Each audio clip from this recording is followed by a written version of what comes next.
Hello, sir. Good morning. My name is Chaldino Morelio, and I am from Baybay City, Leyte.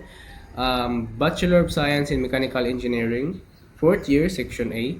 So this video is my answer to the final exam for JEC 11 or Rizal Life Works and Writing. So the final exam questions here states that identify two social issues pertaining to government actions and briefly explain why you consider the two current issues facing the current government administrations are considered as recurrences of events that occurred during Rizal's lifetime. So there are two answers that I have that I've been focused, sir. So first is the corruptions, and the second is the inequality. So first, sir, is the corruption. So corruption, it is the abuse of power for personal gain, or was widespread during Rizal's time. So we see this reflected in the abuses committed by some friars and often corruptions colonial administrations. The friars, for example, wielded significant influence and often exploited their positions for personal enrichment and neglecting the needs of their parishioners. So similarly, the colonial system also uh, was often plagued by graft and inefficiency, and leading to widespread dissatisfactions among the Filipino people.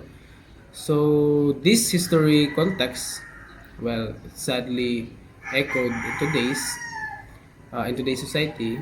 Like for example, sir,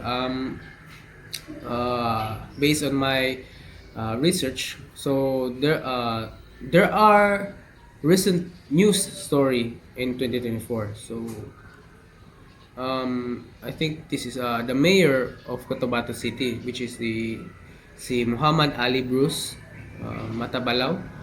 Yes, Matabalaw. And there are also four other cities officials were accused of corruptions and plunders. So they involved an amount, I think, um, 81 million, 81 million pesos, around 81 million pesos. So the complaint alleged that the funds intended for city council approves projects had gone missing.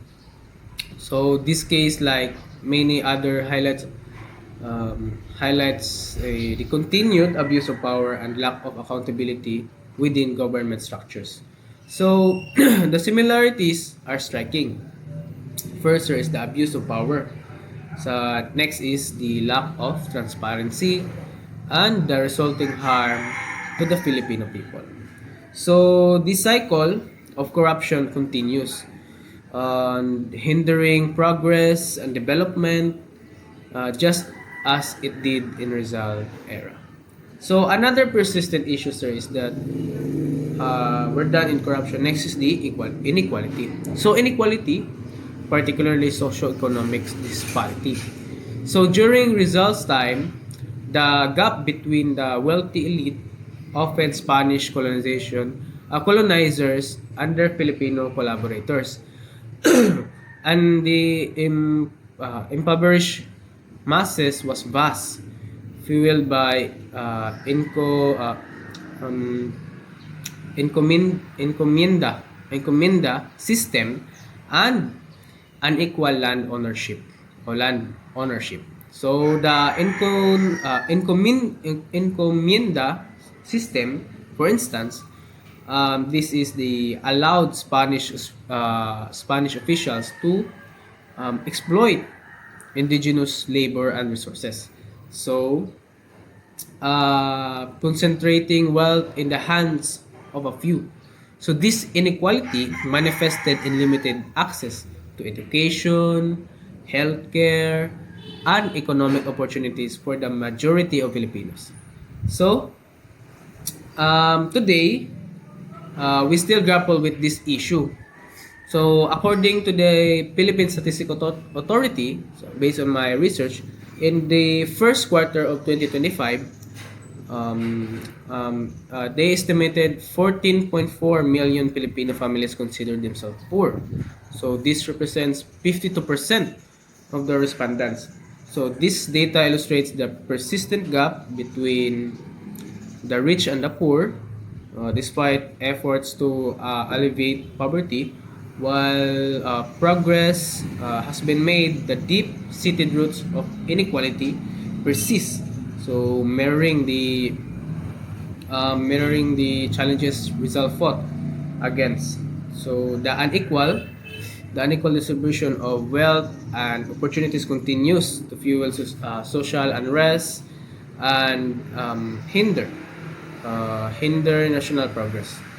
And so I think both corruptions and inequality, remain significant challenges in the Philippines. So their historical roots in Rizal's era highlight their enduring nature. So that's all, sir. Thank you.